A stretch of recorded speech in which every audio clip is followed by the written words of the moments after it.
迎。那么今天我们节目的嘉宾呢，是一位来自意大利的好莱坞导演。是的，他在40岁的时候呢，放下了意大利的一切，举家来到好莱坞闯荡。那么今天节目中呢，我们就来听听他的故事。Ciao. Signore e signori, ecco a voi i Monodia. Nevigherà, ma uscirò lo stesso. Thank you for being with me. Thank you for inviting me. And I know like you came from Italy. Yep. So how do you say hello in Italian? We say ciao. Ciao. We say ciao. It's a very friendly way to say hello, and you say ciao when you meet someone for the first time, or you also say ciao when you're leaving. Okay, ciao ciao, and you're leaving. So you use it many times in different ways. Do you know how to say hello in Chinese? Okay, I know 再见. 再见 is ciao ciao. Bye bye. Okay, bye bye.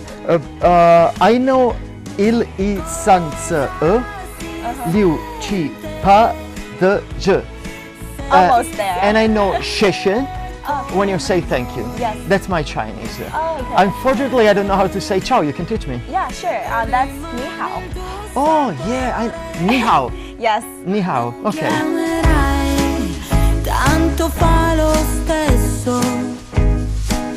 Io non piango più. Capita che ci ripenso spesso. Mi sembra stupido. Sei solo tu, inafferrabile. You came from Italy, and when did you? I know like your father is actually a television personality too. Yeah. Yeah, he used to be a very popular writer and director for over 12 years, working for Rai Television. This is the most important television channel in Italy. And Is he your like first influence? well, I can say yes, because I grew up, I still remember I was a kid that was like 10 or 11, and I was going with my father when he was working on his television programs. I was spending all the time because he was working. And obviously when I was not going to school in my spare time, or I was playing soccer with my friends, or I was going with my father, and I was spending my time on the production band, watching the director directing, the actor acting, the cinematographer, working on the lights, the editor, putting together the images. So I was a young kid, and I was very hungry. I was like a sponge. I was absorbing all these informations.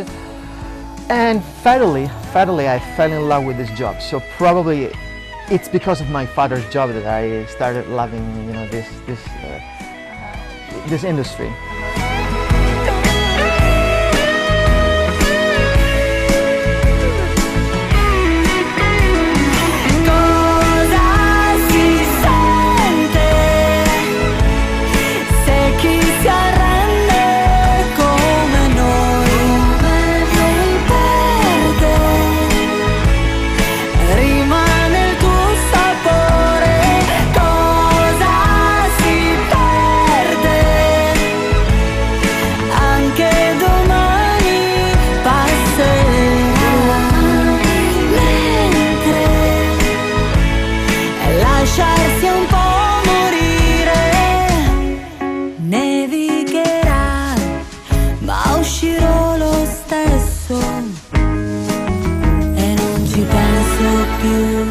Yeah, I always felt I was like attracted to the acting job, and what happened is that when I was going to university, it was the second year of university. I was studying literature in Milano, where I come from.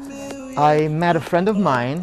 Her name is Miriam, and she was going to an audition to become in one of the 3 most prestigious schools in Italy, Performica School. She was going there, to try the test and to try to pass the test to go there.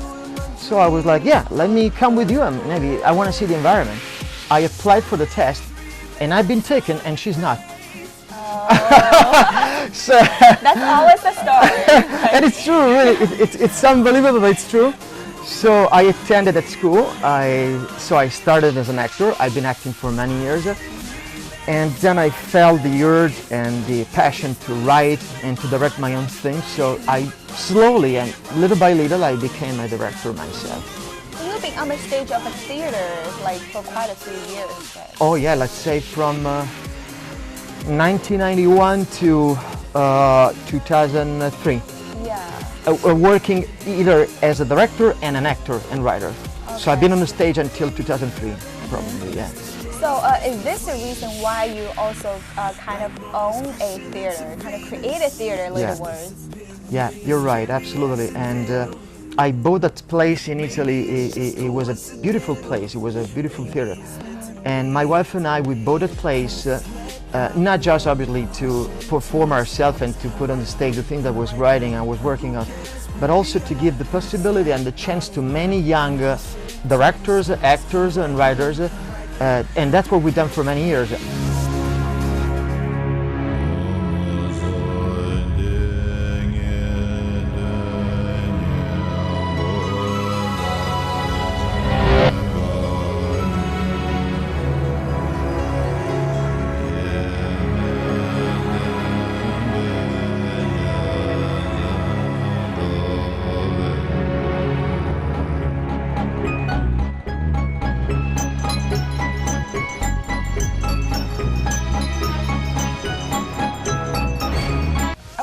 You abandoned everything in Italy, or you achieved over the years and come here? It was painful in the beginning because because now I'm 44, and for my first 40 years I've been living in Italy. Yes.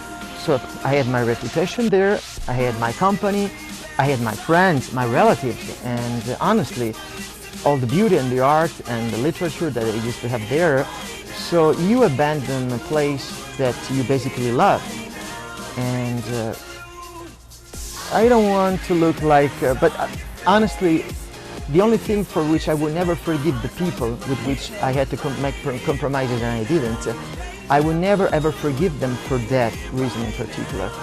They made me abandon a place, which is a beautiful place, just because they didn't want to deal with the sincerity of an artist instead of dealing with some corruption stuff. Here, I've been having a hard time the first year and a half because all the reputation you have in Europe here counts nothing. Nothing. You come here and you are like all the others. It's an arena, okay? It's a competition.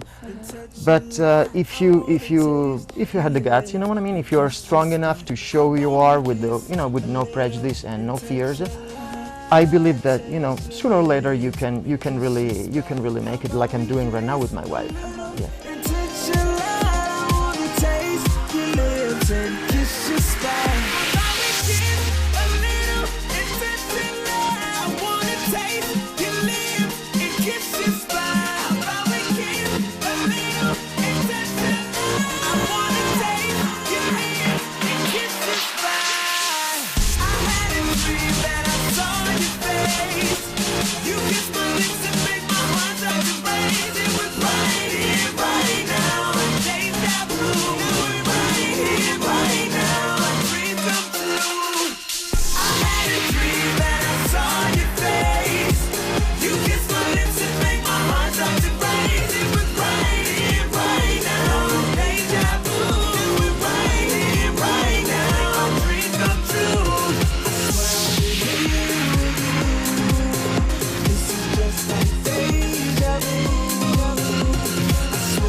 Ultimate goal, be number one.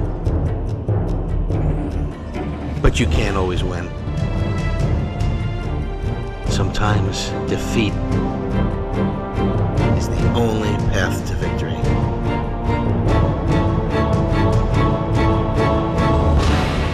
This is my team. These are my boys.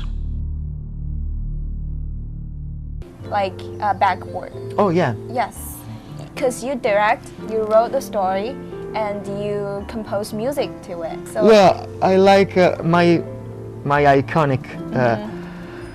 I mean, directors like Orson Welles, Charlie Chaplin, Woody Allen.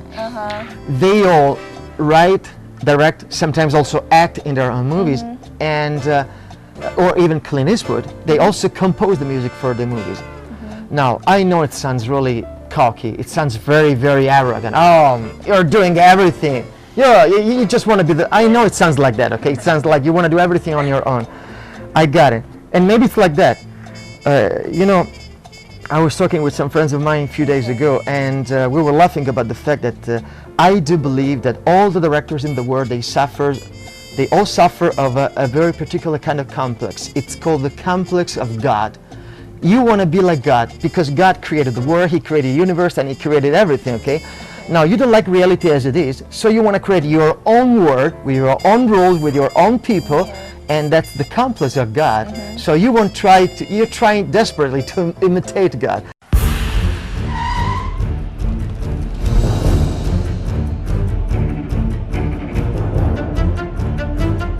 Tu sai che ho sempre amato il calcio e che sono presidente di una piccola squadra, ti prego, prenditene cura. That movie, every movie, it's your baby, as I told you, and so even if you're not, in that case, I've done everything, or I've been working with professionals who are helping me that way, but when you're writing a movie, I'm a writer myself, so when you're writing something, you're not just writing. The words, they become alive. The characters, they're in front of you, talking to you. They're real, they're flesh. You can touch them, you can feel their breath.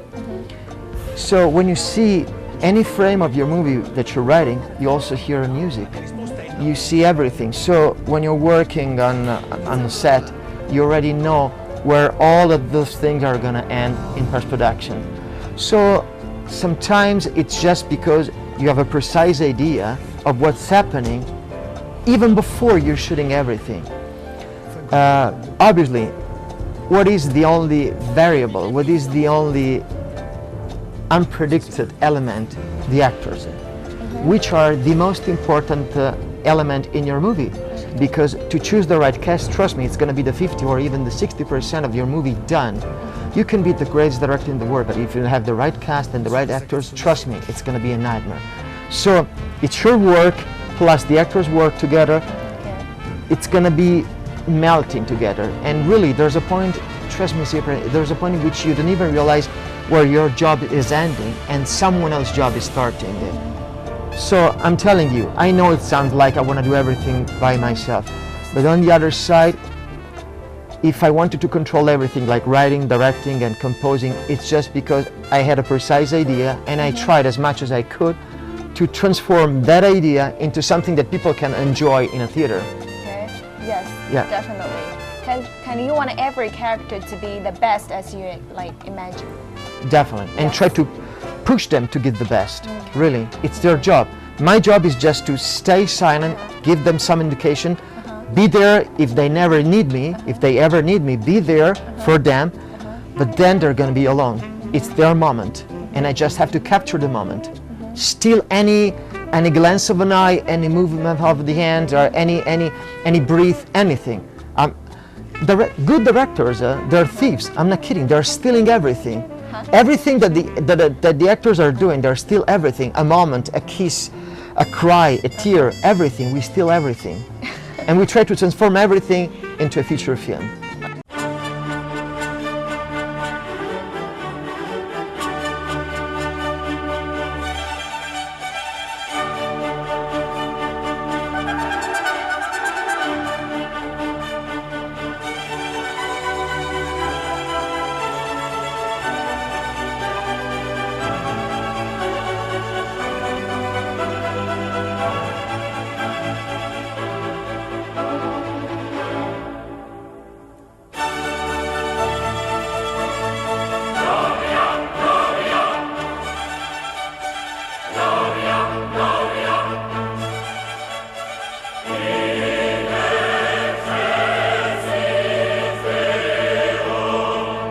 Are there any like exciting projects? What are you working on right now?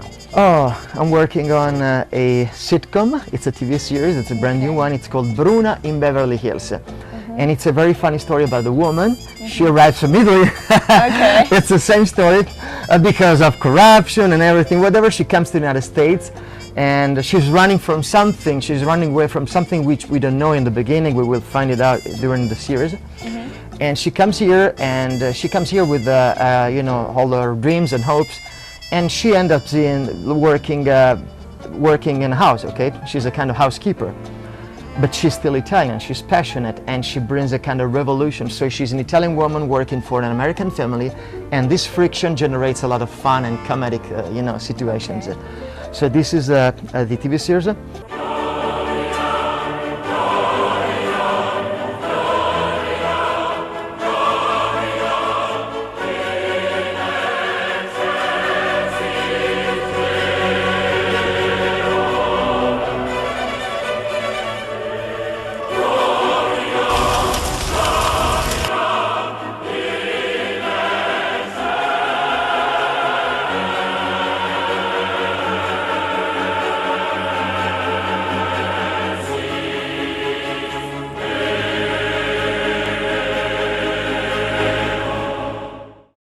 I'm working on a feature film named Light Wounds, which is going to be a very, very beautiful film.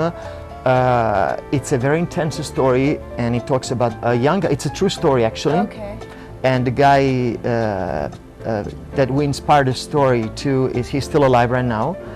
And it's a story about schizophrenia. It's a kind of family drama, very intense. And I'm gonna give you a great news which nobody knows because it's not even on IMDb. It's gonna be on IMDb probably the next day. So we're the first media to know that. You are. Yeah. You can claim it, definitely. So I'm working on a feature film named The Nemesis. Okay. It's gonna be a very kind of a Kubrickish style of movie. And we already have a couple of actors, big actors who love the story, but I can't spoil the name right now of the actors, but I can tell you it's going to be absolutely different. I know everybody says, oh, my movie is different, my story is different, but trust me, it's all based on a kind of psychological violence, and it's going to be a very different kind of movie, this one. It's called The Nemesis, and you got the news for first. Oh, great. And we're looking forward to that. When is it going to come out? Well, we're projecting, and most probably it's going to be like that, we're projecting to shoot the movie the first week of November, early November, and post-production will be a couple of months at least. So we're projecting to release the movie, or at least going to festival, by 2016.